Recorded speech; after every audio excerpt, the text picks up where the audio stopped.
Hi, everybody. Good morning. Welcome to Urban Rethink. And so the point that Julia made was important. The Urban Think Foundation is alive and well and doing very good things for Orlando. This space having being one of them. The realities of running this space and of the Hugh restaurant space next door and how that and this and all that will evolve over the next few months means that this space will be closing in October. So the Urban Think Foundation will continue to do great things, and including this Urban Thought series. This series will live on, and we will continue to have this nice forum. This has evolved into a good community conversation that we have every quarter, and bring in people like John to talk about what's important to all of us, and we always get a good turnout like we did today with a very diverse group of people. So this series has accomplished its mission in that regard. So we're very, that's what the Urban Think Foundation is supposed to do. It's supposed to have you talk about all things that are urban and think about urban things and what's good for Orlando and what's creative and what's what inspires you to make this a better city. So all that is a very, I think, a success story about what the foundation is supposed to do. So we appreciate you supporting our efforts, and we are going to keep our programming going strong. So today is not a conversation solely about transportation, and we probably would not have had a huge turnout. John and I would have been very interested in that, but sitting around and talking we would have enjoyed it. Yeah. And so the first thing we would tell you, both of us would say, and the reason that John and I became friends when he first got this job is, transportation engineering is kind of one thing, and it's necessary, and it gets you sort of to the answer sometimes, but it's not the same as really talking about transportation as it relates to quality of life and how you build a community and why it matters to you and me and how people move around. Ultimately, the vast majority of people do not care about the mechanics behind all this stuff. They just sort of want to get from point A to point B and want to have a more convenient way of doing that and want a higher quality life. So that's the way we come at transportation, and you'll hear John and I talk about that a little bit later in our remarks. So the first part of our conversation, though, is going to focus sort of on how John got here. So he has been here a few years, but he has a very interesting background. And I'm always curious when someone comes to Orlando. So I am incapable of looking at Orlando through a third-party lens. I've been here my whole life. Both sides of my family have been here 3 generations. And so good or bad, it's sort of baked into me, and I have a certain opinion about the way things are, and I've tried to change it, and I just can't change it. So I just look at Orlando through a certain lens, and so people that come here from the outside don't, or maybe see it differently, or maybe don't. So the first thing I would say is, obviously, is welcome, and thanks for joining us, but it was a few years ago when you were interviewing with LYNX, and you're like, here I am, here's what I do, here's what my background is, so give me that speech in a few minutes. Sure. Thank you, Craig, and I really want to thank you, Craig, and the Urban Think Foundation for inviting me this morning. I got to tell you, when I came here, I was sitting in my office in Richmond, Virginia, and I've been in transportation industry for 15 years. I started my career in Baltimore, working for the Maryland Transit Administration, and prior to that, I spent some time on Capitol Hill working for my senator from Maryland doing transportation policy, and got a little frustrated with the pace of policy. Imagine that in Washington, D.C., and that was in good times back in the 90s when things actually got done. But wanted to get, really, pardon the pun, where the rubber meets the road. So the connection I saw very early on, the connection between economic development and economic well-being and infrastructure investment. And so I'd seen it from the policy side, but wanted to get down to the operation. So went to work for the Maryland Department of Transportation, and I was there when the governor of Maryland had some really interesting thoughts on development and smart growth, and Governor Paris Glendening, who now runs the U.S. Smart Growth Foundation, really focused not so much on the planning side, but on infrastructure investment and the importance that where you invest, how that drives development and impacts quality of life. And so I really thought at that time to really develop my thoughts about what the impact that transportation development has on a community. So did that in Baltimore for a little while, and then, you know, at some point you get the itch to, I can do it better than that person. And so got the opportunity to run my own ship and went to Richmond, Virginia, a wonderful small southern town in Virginia. And sitting at my desk one day and got a call from a headhunter and said, you know, there's an opportunity in Orlando. And I'm like, Mickey Mouse, you know, right? Did my due diligence and started hearing better, bigger and better things, and so ended up here. And so when you came here, how does that work? I mean, you fly in for an interview and you look around and you went, I will tell you, that really was a watershed moment for me, because I've been to Orlando several times for conferences with my children. And, you know, as most outsiders think, that iDrive is Orlando, and that's what I thought. And so I got a hotel on iDrive, and I'm thinking, where's my interview going to be?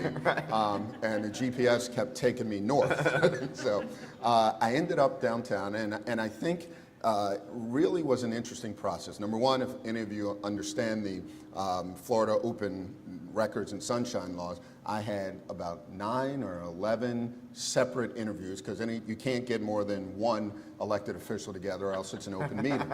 And so I'm running from place to place, and I actually got a tour of Central Florida. But what really did it for me, I had 2 interviews back to back, one at around 10, another at 1, over across Lake Eola. And the guys who were chauffeuring me that day were like, let's go get lunch. I said, no way, can I eat? I'm just gonna walk around, and I'll meet you back here at 2. And I walked around Lake Eola, and I see people walking, you know, kids playing in the park, you know, a fantastic diversity of people, a wonderful lake, restaurants everywhere. There was so much activity. I thought, this in a downtown area, there's something special about this area. After my interview, I walked into the realtor's office across from Publix and said, just show me around. And really got a great feel for downtown Orlando. And I said at that point, if I'm fortunate enough to get this job, I'm living right here. And so was offered the job, and I lived right across the street from here. So it really, before I got into even the details, the issues, or everything, I really felt a connection to downtown just by being out and walking around. So then so you've been here how many years? Almost 3 years. So you've been here 3 December years. 1st will be 3. So what's it look like now? As far as, I mean, I know you're going to say it's not all rosy, so I mean, some of it's good and some of it's bad, but what's it look like as far as transportation and government and how we're able to get things done or not get things done? You know, anytime you're trying to do something of any kind of impact, there are going to be people on both sides of an issue. And so that, it doesn't matter where you are. That's going to be public sector, private sector, nonprofit, it doesn't matter. If you're going to try and impact your community or your industry, there are going to be people who are for and against you. So that's nothing different. I will tell you 2 things that have cemented my initial thoughts about Central Florida is the amount of cooperation across political lines, across jurisdictional lines, that it took to bring Sunrail here. Now you're talking about, you know, 4 counties, Volusia, Seminole, Orange and Osceola County, 10 multiple cities along that, all getting together behind one project and doing what it took to move that forward. Now I came in at the last portion of it. It took 10, 15, Christine, probably 15 years to bring all of this together.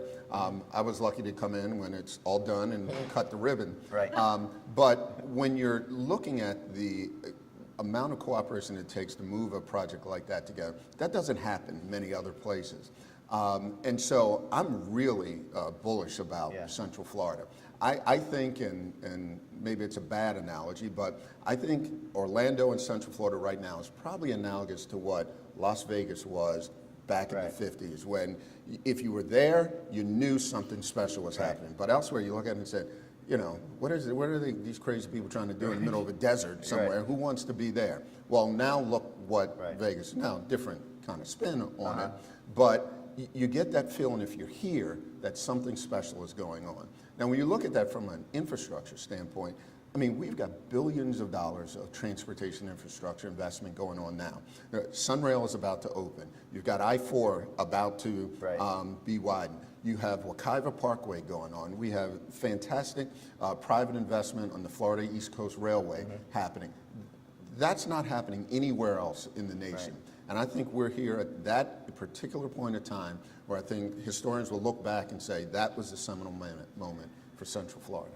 I think that, so I think that one of the things that's interesting about Orlando and being here, I was talking about looking at it through the lens.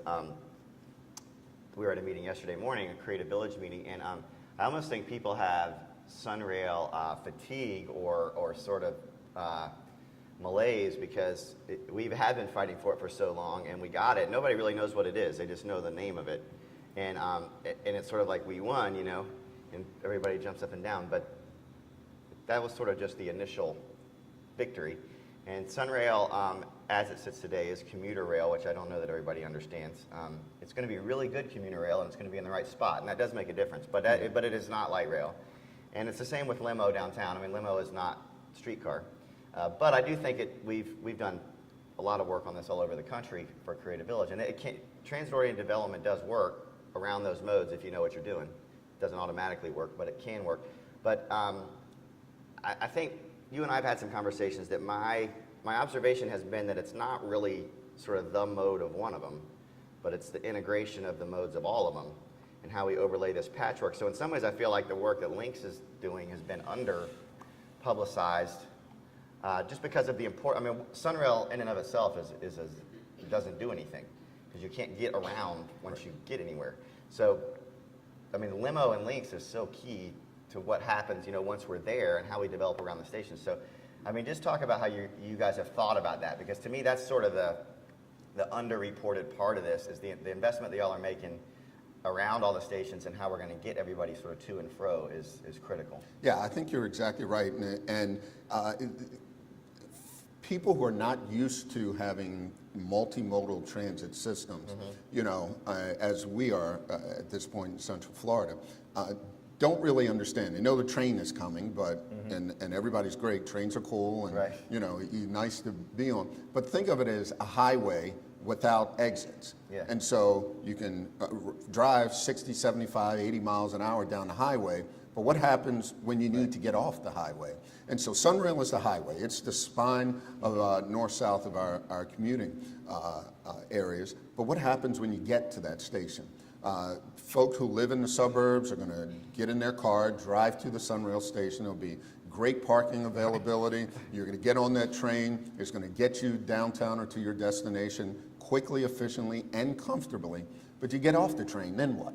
You know, if you don't happen to work or your destination, whether it's a doctor's office or, you know, a play or a magic game, if it's not within a block or two, and studies say that people are willing to walk about 3 or 4 blocks, a quarter of a mile, you know, 5 minutes to their destination. But what happens if you live, you know, or work, you know, 10 blocks away?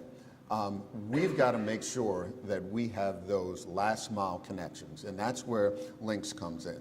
Whether it's a fixed route bus where you can get off at Central Station or at Church Street Station and go anywhere within the Orlando area. But if you work or your destination is in the downtown core, limo is the best option for you. It's fast, it's efficient, it's comfortable, and most importantly, it's intuitive. We just make a big circle in the downtown. So, you know, I think the perception of I'm not sure where it's going and loss of control is the biggest impediment to people using transit. So we've got to make it easy for people to use. And so you get off at LYNX Central Station at Church Street, you walk a block or across the station, hop on limo. It will take you all around downtown. If you need to, if you live in Thornton Park or want to go to one of the venues, our expansion of limo, the east-west connection, will get you there. And so that last mile connection in downtown is going to be substantive, it's going to be complete, and it's going to be easy to use. We've got to replicate that in other areas. And other destination points is what is key, because there are some communities that are origin points. As much as I'm a transit fanatic, I'm a transit geek, I don't believe there are a lot of people who are going to wake up in the morning, walk to a bus stop, get on a bus, go to a Right, train, go and get then off go, the train, right. and then do it again. Right. That's what commuter rail is. It is to take people from their bedrooms, drive your car, park your car free, get Right. on the train, and then we'll get you to that, make that last mile connection. I think that for those of you that are sort of struggling to wrap your mind around what all this looks like, so what transit does is it's difficult to analyze in sort of a life cycle, and you need to sort of, as you look at other cities that have done this, so don't think about New York City that got its transit system built hundreds of years ago with no unions and no whatever, and people, the way labor, so you cannot do that. You can't build infrastructure the way that you used to. So you have to look at, you can't be sort of wowed by Europe and old American cities. Not that they're not great, it's just you can't build infrastructure that way anymore from a cost standpoint and from a government standpoint. So you have to look at sort of newer things. And you have to look at a place like, so some place like DC is mature in its transit life cycle. It's had the metro for about 20 or 30 years. It's been able to shape growth around it. And it still has a tremendous amount of suburban sprawl, but it also has a tremendous amount of dense urban development around the station. So it's essentially just providing you with options. And that's the best you're ever going to get in Orlando is the option of the two. We're not going to get a complete, as long as we're alive, we're not going to get a complete sort of reversal of the last 50 years of land development. And then you can go to a place like Portland that's kind of not as far as long as DC, but more transit rich, denser and more compact with more modes, but still hasn't sort of built itself out from a population standpoint the way DC is. It's just not as big of an area. And then you go to a place like Charlotte that's very early in the life cycle. It got our light rail money and has done some nice things downtown. And so part of that is just physically building it out. Got our light rail money. Part of that's just is physically building it out, and then part of it is attitude. So what you said, so I think we get asked about transit-oriented development all the time, and they say, what are you going to build at Creative Village, and what's going to happen around the hospitals and all. And that matters. I mean, transit shapes growth, and it makes developers go in certain spots and makes the land more valuable and all those things. But it's also just this, there's this cultural thing that you sort of learn to like transit, or you learn to use it and you see the efficiency of it. And I struggled with that for years because I was pretty convinced that we couldn't get Orlando to have that shift. So then something really good happened. So then the millennials came along, and the millennials, there's a ton of them. There's more of them than the baby boomers, and they don't like cars and they like transit. And so that was a watershed moment for transportation in the United States, because you have people that now want this and want to ride this. So I mean, and you and I talk about this all the time, but there's just some demographic things going on that are really making your job easier, because now somebody's buying what you're selling to an extent. You're not having to talk somebody into it.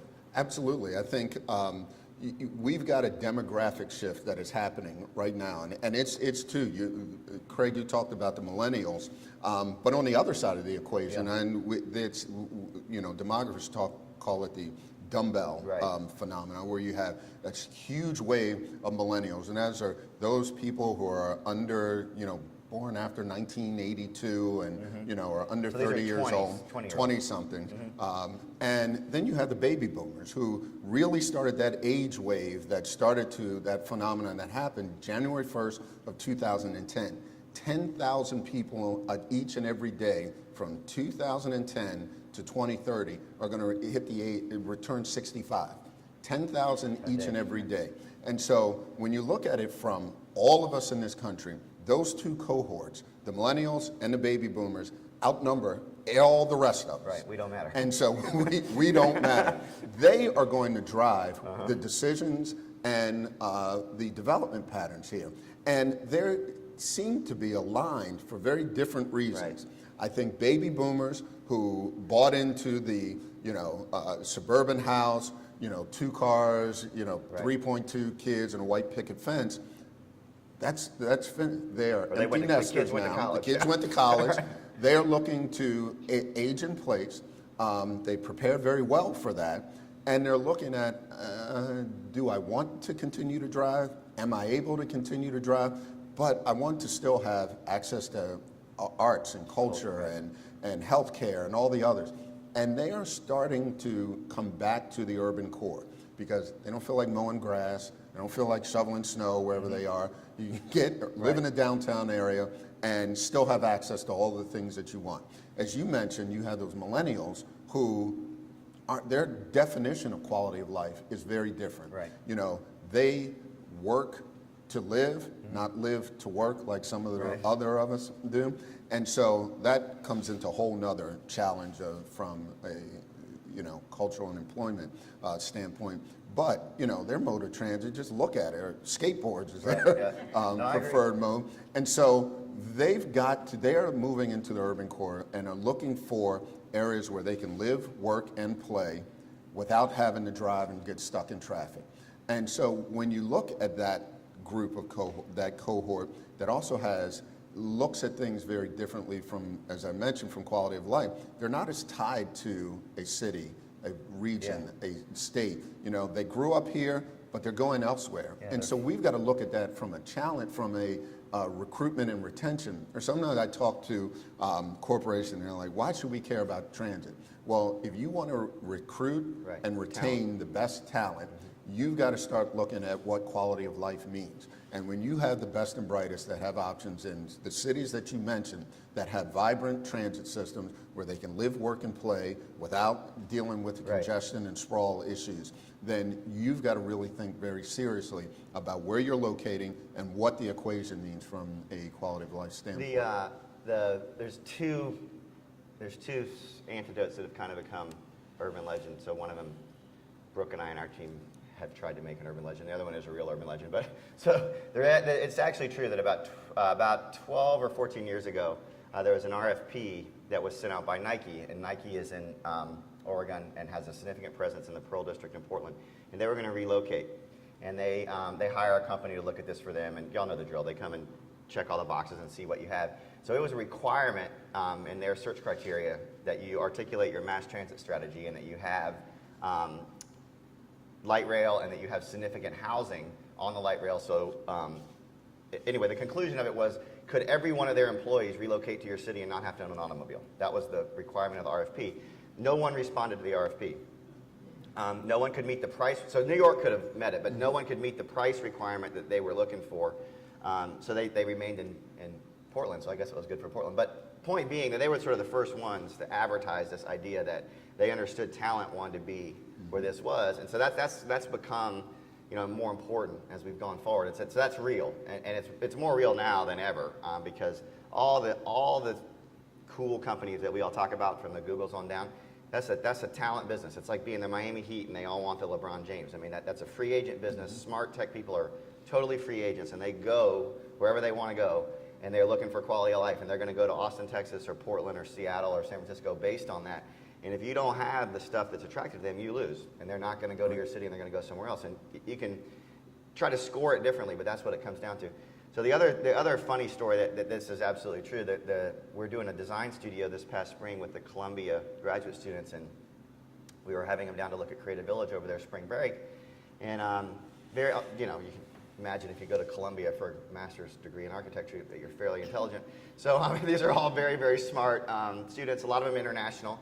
So they're all very excited about coming to Orlando. They've never been, and they Google Earthing everything and trying to figure out what's going on.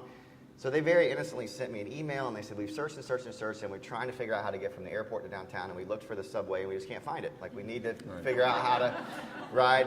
But the point being, it was presumptive to them that there would be this transportation infrastructure in a major American city that didn't exist. So the good news was when they came here and they looked around, they were very excited because they looked at it, as you said about this, it was palpable to them that they could build something here that would matter. But, I mean, there are some basic, there's some blocking and tackling stuff that we still got to do. Yeah. And a connection to the airport, I think, is obviously one of them, right? That we got to have that. And then the all aboard Florida thing is interesting to me. Even though, that doesn't fall under you or I's purvey, really, but I mean, it does seem to be that in your industry, you're going to all these conferences, some of this stuff does seem to be doable from a private investment standpoint, right? If it's efficient and if it provides a service. I think at the end of the day, when you look at, and we're going through an evolution in the public transit industry, outside of the major, legacy cities, New York, Chicago, San Francisco, who had major transit 100 years ago. Right. Newer cities are having to look at it from a different equation. We're trying to figure out what we want to be into the future. And I think from public transit, you know, in the last 50 years has been seen more as a social service. It's for those people who can't afford a car, or those people who, you know, as I call them, tree huggers, who, you know, don't, for whatever reason, don't want to. But it was never seen outside of those legacy cities as an integral part of the development strategy, of the economic development, of quality of life in many cities. And so government's role was to provide that connection.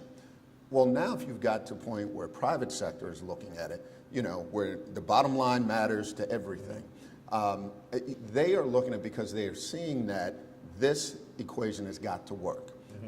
And it can work, and we can make a profit out of it. Now, I think when the private sector is looking at it, it's not just about moving people. It's about the things that you talked about, the opportunities for development at those stations. But the opportunities for development at those stations come because you put the investment in the transportation. So does everybody realize that all aboard Florida is Flagler development, okay? And Flagler is Henry Flagler, who brought the railroads to Florida. So you think about down the east coast of Florida, where all the major, huge hotels were, like in Palm Beach, the Breakers Hotel and all that stuff. So forever, and this is true in Europe too, the guys that own railroads didn't own it to make a profit on the railroad. I mean, it's to make a profit on the real estate and the cities and everything around it, okay? So rail works the same way. I mean, Flagler is not proposing a high-speed rail line between Miami and Orlando solely to make money on the rail line. They own thousands of acres proximate to their stations, miraculously, that are going to be developed. But I mean, this is the way, this is sort of not, this is, if you don't like that system, you can go to a social system. But I mean, that's just the way the free market's going to work. And that's not a bad thing, but just keep in mind that you can't, it's funny that we tried to essentially extract economic development from transportation for a lot of years, and that's going to end up being a blip. It's going to end up, for 50 years, we looked at just building a road, sort of with no thought about what the economic development, and that has not been true throughout history, and will not be true going forward, that you will no longer separate economic development and transportation anymore. It's interesting when you look at it from a historical perspective. It was the railroad barons back in the 1800s that were opening up the West to relocation and development. But like you said, it wasn't because they were these benevolent people that just wanted to provide you access to the prairies out there. They saw the opportunity to make money off it. It was development, and those cities ended up developing where those railroad stations are. And it's no different in DC, as you mentioned, as the subway continued to grow. Development, Georgetown, U Street, Dulles area, Reston, because of the infrastructure investment that was made. And so over the last 30, 40 years, that's been government's investment, and the private sector has benefited from that government investment. Well, now, as the economy and everything is changing, I think the private sector is grasping on. We can't wait for government to make that investment. We've got to make the investment. And when the equation works from both sides, you're seeing that is going to be a model that I think is going to perpetuate itself more into the future.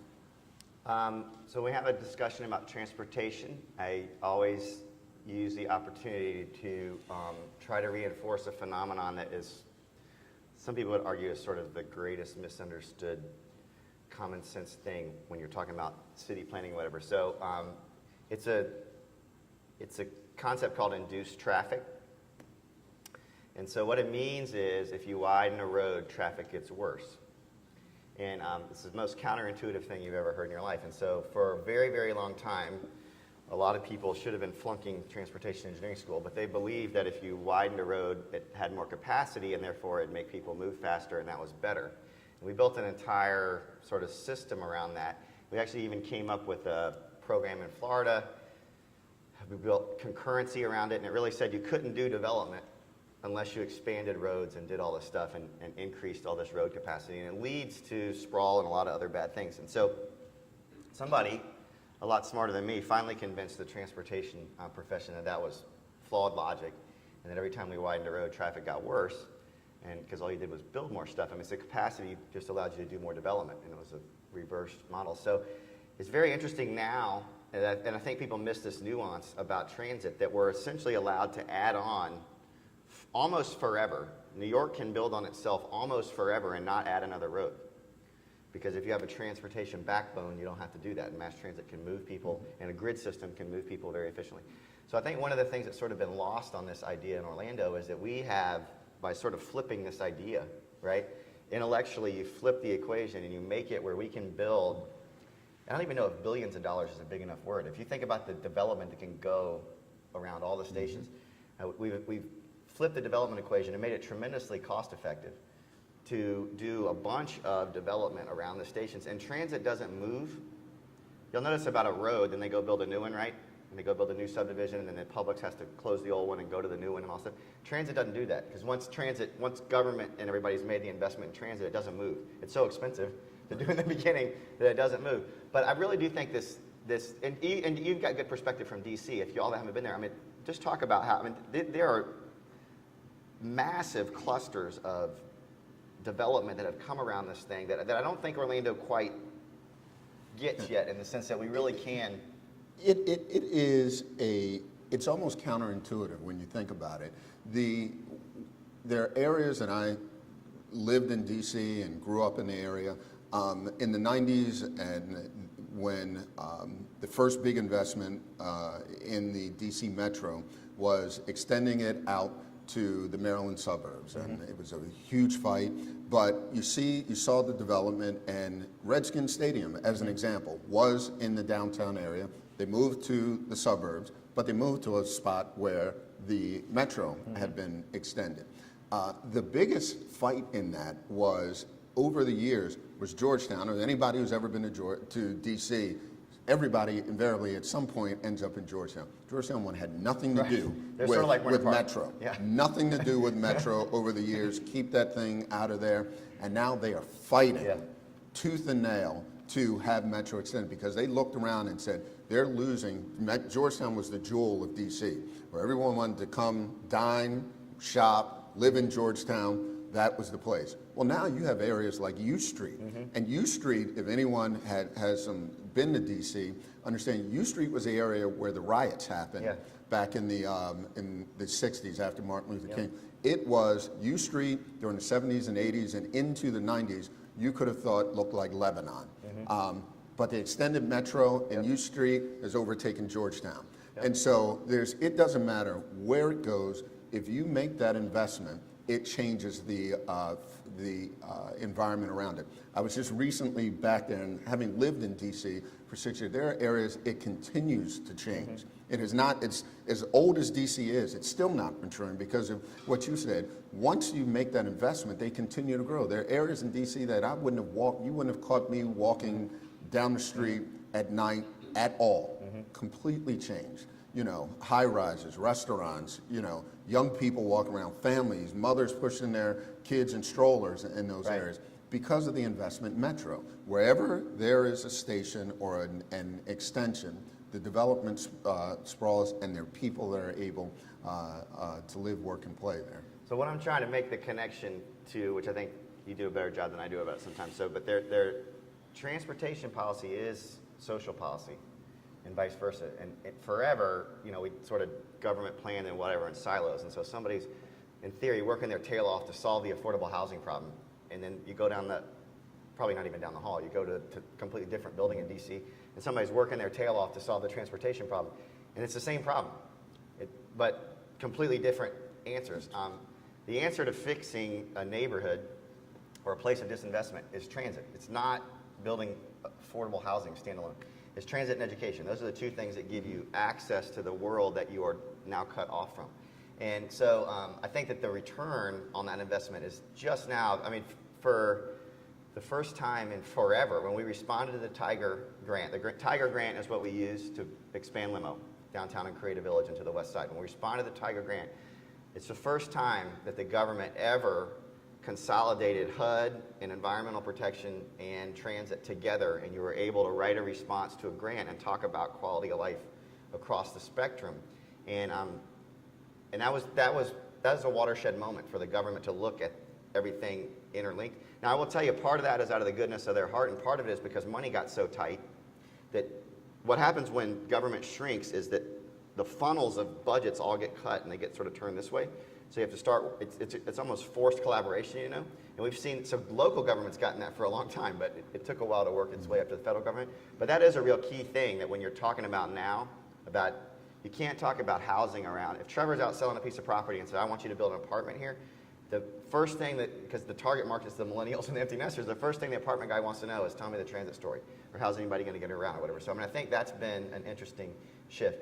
I want to make another point about the millennial generation, that because I think it's too simple to say that they just like transit. They like transit for a reason. The millennial generation, if y'all haven't sort of Googled it and read what they do, it's very different than my generation, which is the the selfish generation. Yeah. And thankfully, I don't matter. I'm the smallest cohort, and no marketer or nobody's building anything for me. But so what the millennials think is they not only sort of don't like the suburban world that their parents created, they're very, very civically and socially inclined. And this is the generation that 3-4 times is signing up for the Peace Corps at a rate that our generation didn't. This is a generation that a third of them don't spring break anymore, they go volunteer. This is, you go poll medical school graduates and 25% of them want to go work for charities throughout the world and don't want to go be a practicing doctor and make a bunch of money. They're not financially motivated by being a doctor. If you can imagine, if you can think about how that equates to, it's just a very socially responsible generation that sort of like things. So the real interesting answer to why they like transit was a survey done by HDR or somebody, and they like transit because it's democratic, which was not the answer that I was expecting. But so transit is the most sort of open form of everyone getting together and moving around. And if you think about it, the car is the opposite of that, right? I mean, you buy your car and you show off by whatever car you own and you drive around and you're sort of cut off from the rest of the world. So this idea that everyone rides transit, rich, poor, young, old, and all this stuff, and everybody gets around, ends up being sort of such good news because it's designed, right? I mean, it's designed to do that. It is still a social element, right? Because it's the person who can't afford to have a car. Right. But then it's the millionaire next door theory where in New York City, I mean, Bloomberg or whoever is riding the subway right next to you, right? And that's created this sort of, this impact that you can't measure. But I mean, to me, that's just one of the hidden, I don't know how hidden it is, but I mean, that's one of the benefits of, it's just sort of this shared experience, I guess, or this building of community, or all these sort of soft words. But I mean, isn't that true? And you think about why Europe is so great, or why a city that you go to is so enriched. I mean, it seems that matters. I think it is. You're seeing again, and if I can expand upon that a little bit, going back to your point of transit really helps to facilitate all of the solutions to other problems. I'd like to say that we're solving the problems, right, but really we're the facilitator.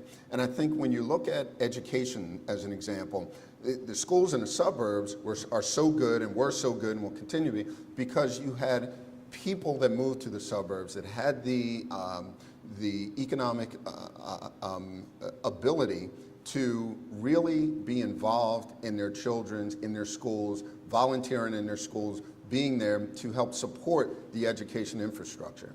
Well, as that group, as transit allows them to start moving back into the urban core, they still have the same interests. And so it's not education policy that's changing, it's that you have parents that care that are involved in schools. And in cities that have those vibrant areas, you're starting to see a change in those issues. I think the other thing, in getting to what you mentioned about the millennials, they were educated differently. Group projects and working together, and we were in the internet. Yeah. I tell the story of my oldest daughter. She's 15. I go back and see them, and they're walking into the couch, and she's texting furious. I'm like, who are you talking to? And she's real close with her cousin, Connie, older cousin, who's 17. Connie's on her first date. I'm like, well, leave her alone. and I grabbed the phone, and there's like 35 people. She's texting, went to this movie, and he's wearing this. And I'm thinking, God, you know, when I first started dating, the only thing I had to worry about was going to the door and meeting the dad. Right. And now she's got grandmother, aunts, cousins, and everybody evaluating this. But their whole thought process in the interaction is it's group related. Yeah. And so they want to be in areas where it's not just them and their circle of friends. They want to be in areas where you can walk down the street and there's the hedge fund manager and the judge and the guy who works an hourly wage somewhere interacting in the same area. And so I think it is what has made this country so great over the years. It's our principles of democracy and involvement and collective care of what we all are. And I think transportation has made that available, and transit and probably undergirds that in our society. And I think the really great thing, getting back to Orlando, is New York and Chicago and all the big places, they've gotten it. They've been doing it for a long time, but they're old. Yeah. And I No, tell that's true. people, There's an aging of the there's no infrastructure amount of there, right? management that can overcome 50-year-old trains and infrastructure. Everything we're doing here is brand new. Right. I mean, Sunrail's brand new. The expansion I-4, FEC, everything's brand new. So we have a unique opportunity to really create that community that we've all been talking about. I do want everybody to get comfortable with. We didn't talk, and we're going to take questions here in a second. But we didn't talk too much about it. But so technology and design can solve a lot of what you think you don't like about transit. So my generation that thinks they don't like the bus. I mean, they say the bus like it's this terrible thing. But so, and even with limo downtown. So limo that you see now is sort of old limo. That was actually very early for a bus rapid transit system, a very early urban system, not the way we would design it now. Magnolia, all that bad idea. But it is, I mean, whatever. Cutting we edge don't at think the about time. it at the time, but we don't think about it now. And so limo 2.0 and just the buses that you use and the way you get on and off the bus and the way you use technology to buy a ticket and everything and the way you understand exactly what time something is running, and we can change frequency and routes and directions and traffic flow and all this stuff is much better and much more efficient than it was, and will continue to get better. You can make bus rapid transit or a limo type bus circulator system, you can make it damn near light rail. I mean, it really, if you've seen it in Vegas, they've got a very new system where the cars look just like light rail, and it's all at grade, and you buy before you get on. It's 3 doors. I mean, the load times are very quick. New York City's running a lot of them where they just really significantly cut down on a lot of the issues. So technology can help you there, and it's the same in rail or in sort of the mass transit thing.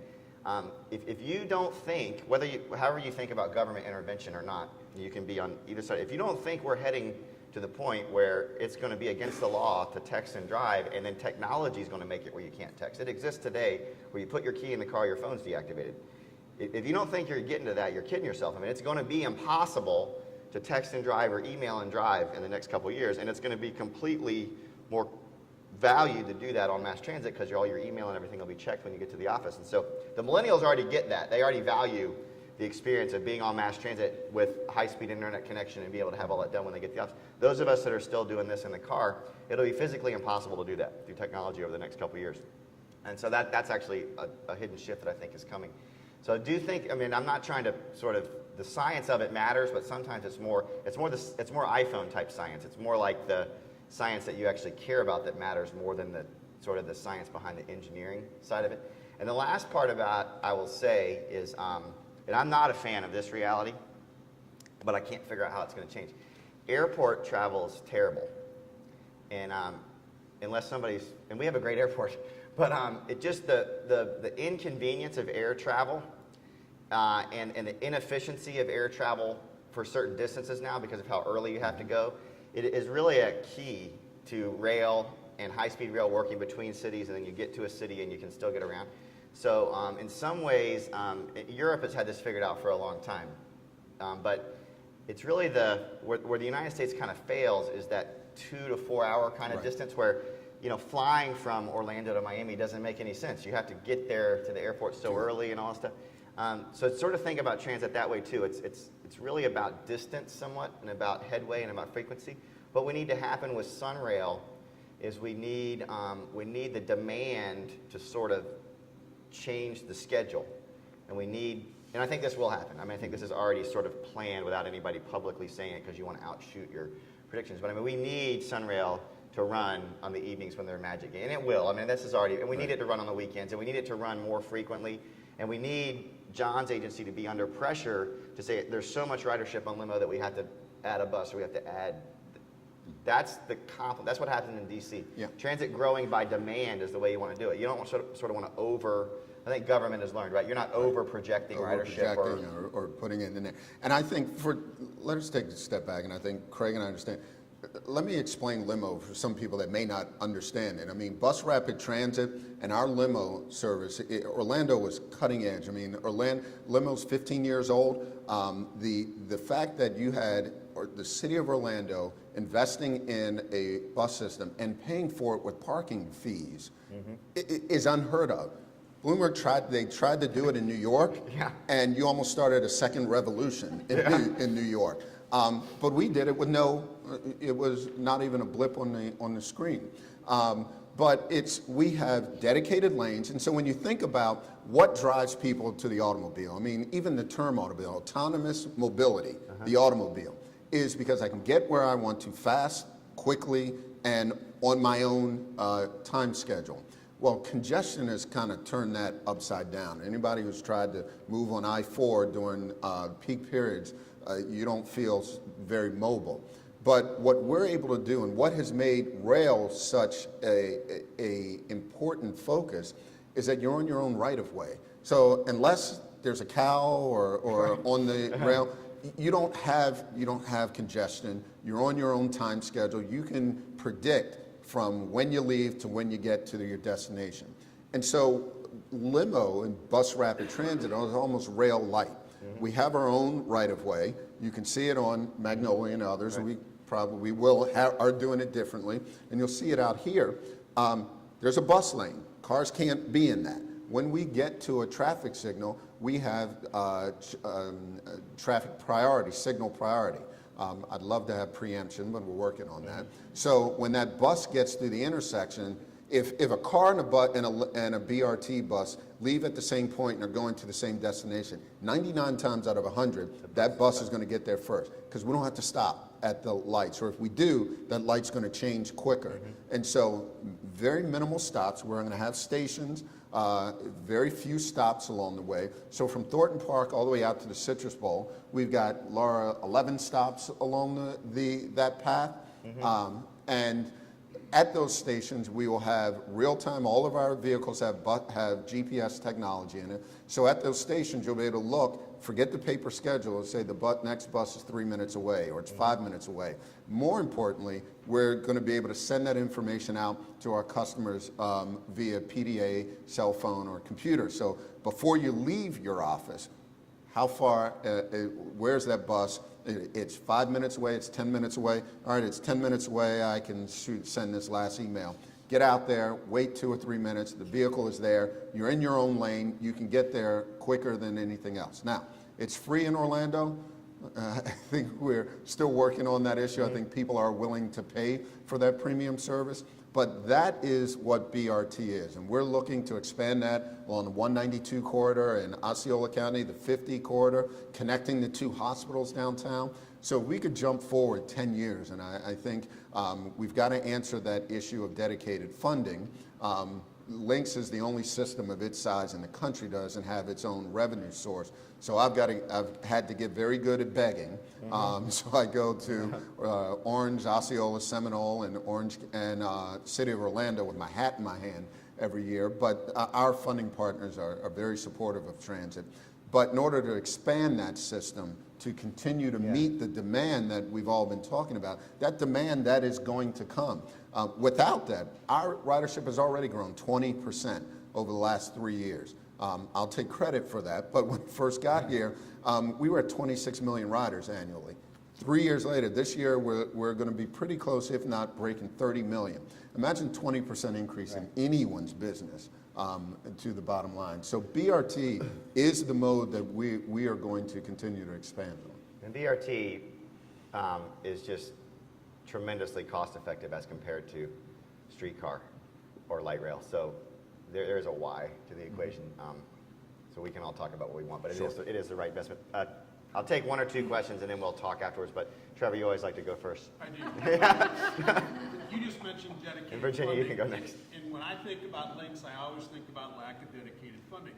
Danny Pleasant followed the money to He Charlotte. sure did. You know, He was got us smart. a fixed guideway here, and then when the money went there, he went there. I heard recently that there's $400 million worth of new construction either underway or planned along those stops on the Charlotte system, and Right. that it's really working. So it's doing exactly what you said it would. In Maitland, they have a CRA that is going to benefit enormously from the development that is going to happen there at the Maitland Sunrail station. But none of that money's going to LYNX, I don't think.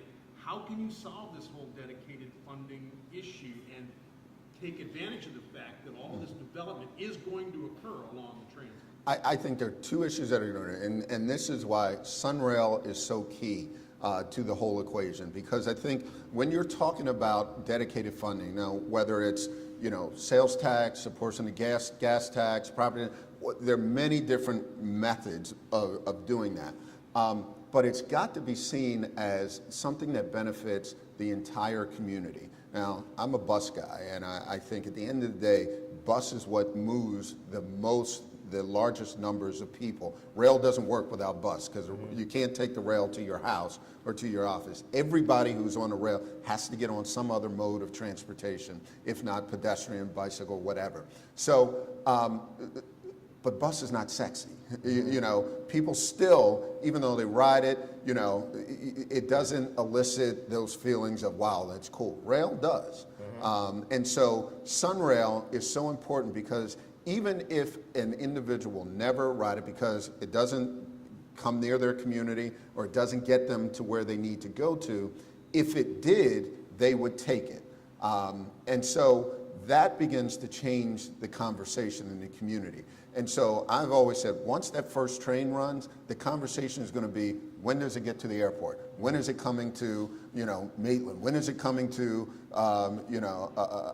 Ocoee or whatever? And so then you start to see the conversation of, all right, if I agree to pay a little bit more in sales taxes or gas or whatever the model is, you can see the benefit to you. Bus doesn't get that benefit, even BRT.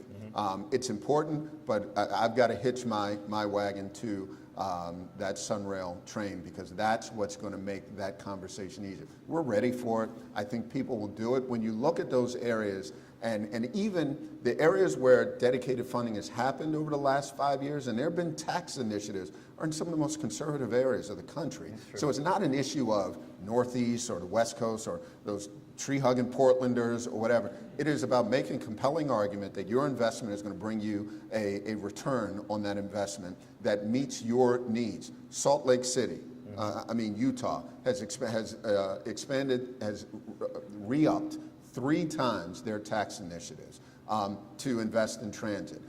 Austin, Texas is doing it. Dallas, Texas has just expanded theirs. Charlotte, where our money went. Denver is on a multi-billion-dollar investment in rail infrastructure. They've re-upped their taxes twice now. And so the connection is getting a compelling vision that meets the needs of the community, and rail is an important part of that. And so I think when that train runs, we'll move that conversation forward. One more question and we're going to wrap up, so Virginia. Good morning. Thank you so much. Very insightful conversation this morning.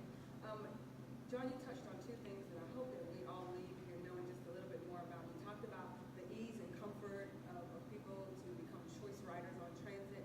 You also mentioned that limo is free, but talk a little bit about the transition between Sunrail and LYNX. How many different mediums of exchange do I have to go from one to the other? Yeah. And then also, you talked about Sunrail and its operation on weekends and evenings. Can you talk just a little bit more about that? Sure. I think, again, the biggest impediment to using transit, whether it's train, bus, whatever, is that perception of I'm losing control.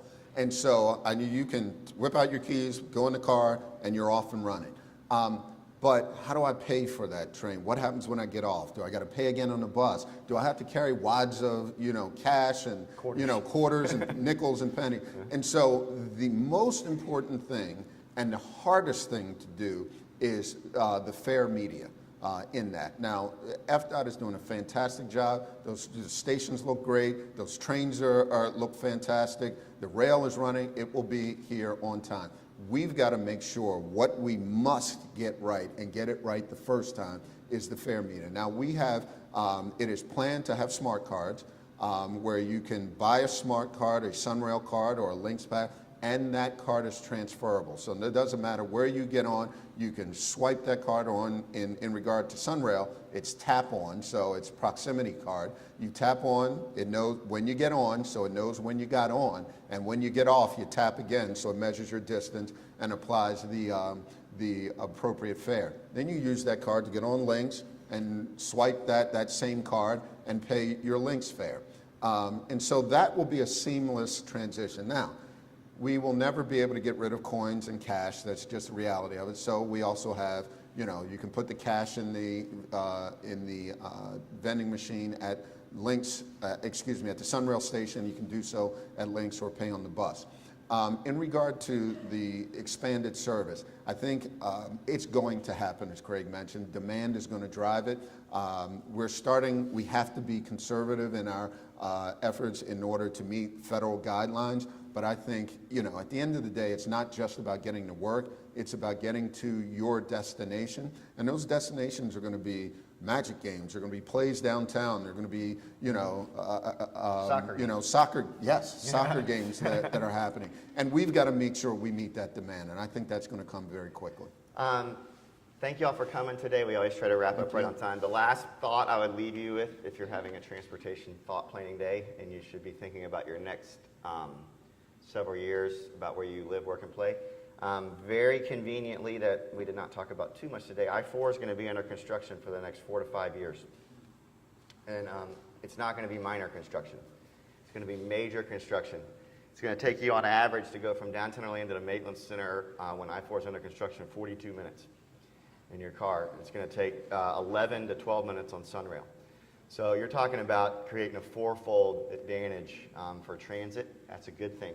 So just think about how that's going to affect your life as we go forward over the next few years. All right, thanks, guys. Thank you all.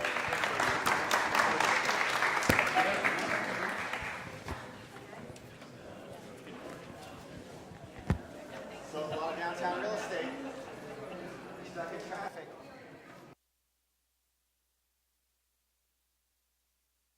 Robert Glasper and Nora Jones, the trio of David Sanborn, Bobby Hutcherson, and Joey DeFrancesco, and a lot more on the Blue Note Hour, celebrating the birthday of Bruce Lundvall and Don Was, which is tomorrow. And so you can hear the Blue Note Hour at 6 p.m. Eastern, 3 out west, right here on Real Jazz. Here's Mel Lewis.